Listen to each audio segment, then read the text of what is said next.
Shalom, everyone. I bought myself a present for Hanukkah, but I was really clever about it. I told my wife that I wanted it, and I said that the kids could buy it for me. And I went out and I bought myself a video game system. So you might be asking yourself, what video game system did the rabbi buy? Did he get the new Xbox? Did he get the new PlayStation? No, I didn't get any of those. I got myself, wait for it, a Super Nintendo.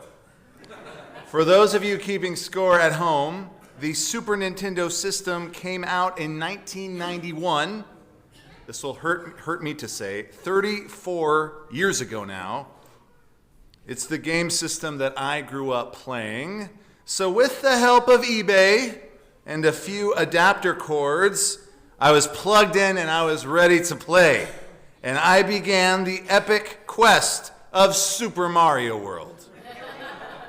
Most of you might be somewhat familiar with Mario, even if you've never played a video game before in your life. All right.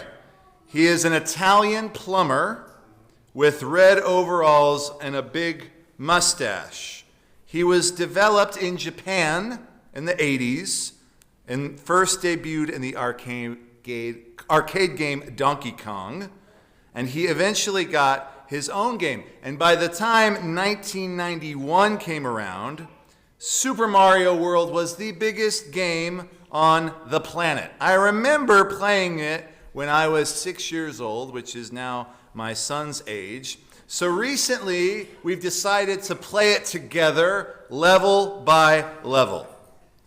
Now, you might be asking yourself, what does one do when they play Super Mario World? Well, it's the usual. You hop on turtle shells, you avoid getting hurt, you go through magic pipes, but most importantly, you have to save the princess at the end of the game, who is being held hostage by the evil King Bowser in his powerful castle. But before you can get to that king, you have to face a myriad of other kings, each one getting harder and harder as the game progresses. There's always another king. Just when you think you fought the last one, another one shows up. You have to go into his castle, fight all of his minions, learn all of his tricks, and then defeat him just to do it all over again. And the next level, there's always another king. Isn't that the way it works in real life? Too. There's always another king or prince or sultan or prime minister or president. Wherever you are, there's always a new guy or gal on the throne. This is actually how the book of Exodus starts. We've just read this whole harrowing account of Joseph and his brothers. They sold him into slavery. He avoided catastrophe, became second in command of all of Egypt. He saved the kingdom, its servants, its people, its family. There was a huge reconciliation at the end, big fanfare, roll credits. And after all of that whole story, how does our Parsha for the week, Parshat Shemot, begin? Quote, a new king arose over Egypt who did not know Joseph.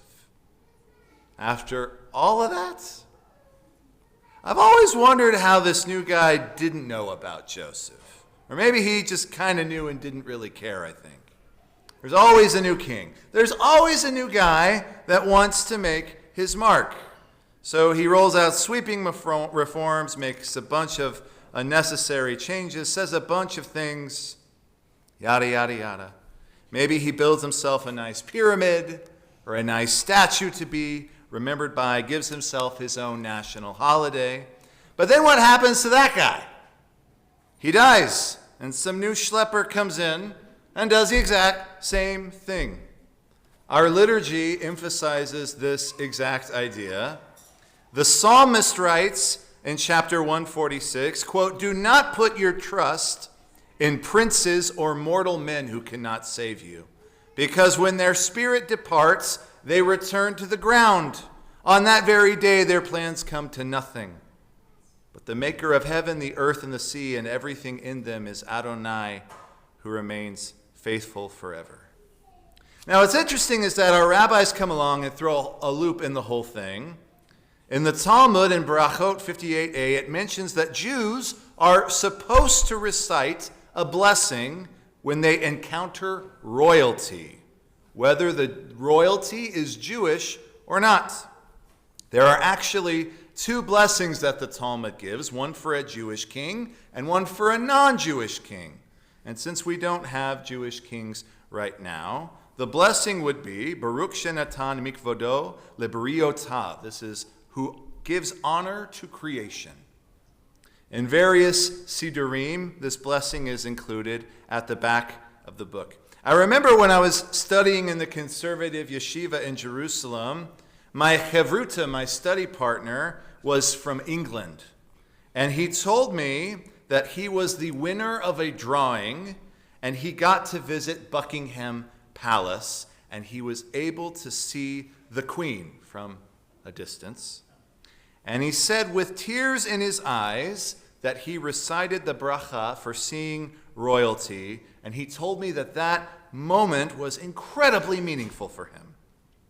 Now, for those of us living in places where there aren't royalty, where our officials are elected, what do? Well, I should mention that our Siddur Sim Shalom has a blessing for seeing heads of states. Baruch Shenatan Michomo Levasar Vadam, praised are you who grants glory. This is like literally to flesh and blood. But our Siddur translates this as granting glory to humanity. Okay. In the Orach Chaim, which is a medieval Jewish legal work, it states you can extend the blessing for seeing a king to any government official that has the authority to pardon a criminal from death row.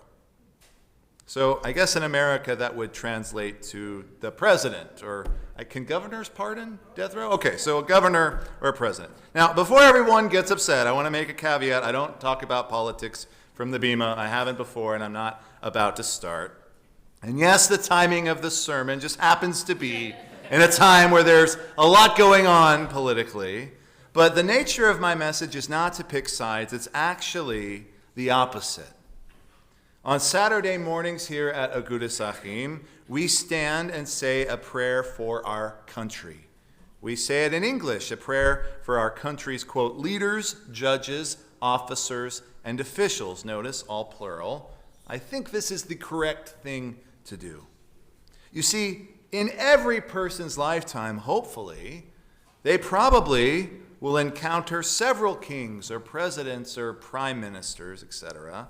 And some of those people will be great leaders. Some of them will not be so great. But I think just as our tradition recognizes that our leaders are merely mortal and therefore will die, it also recognizes that our leaders are mortal and therefore in need of our prayers. Likewise, if someone has the authority or power to condemn or spare another human being to live or to die, then they should, all the more so, be prayed for. Yes, there will always be a new king. The same was true for Joseph as it is for us. But each and every one of those leaders, whether we voted for them or not, is accountable to God and therefore worthy of prayer. When my son and I play Super Mario World, sometimes the king at the end of the level completely pummels us, and sometimes we triumph over them. But as long as we keep playing the game, we'll eventually win. So I'll continue to pray for our country's leaders, its judges, officers, and officials, but I'll also continue to pray to keep them far away from us. Shabbat Shalom.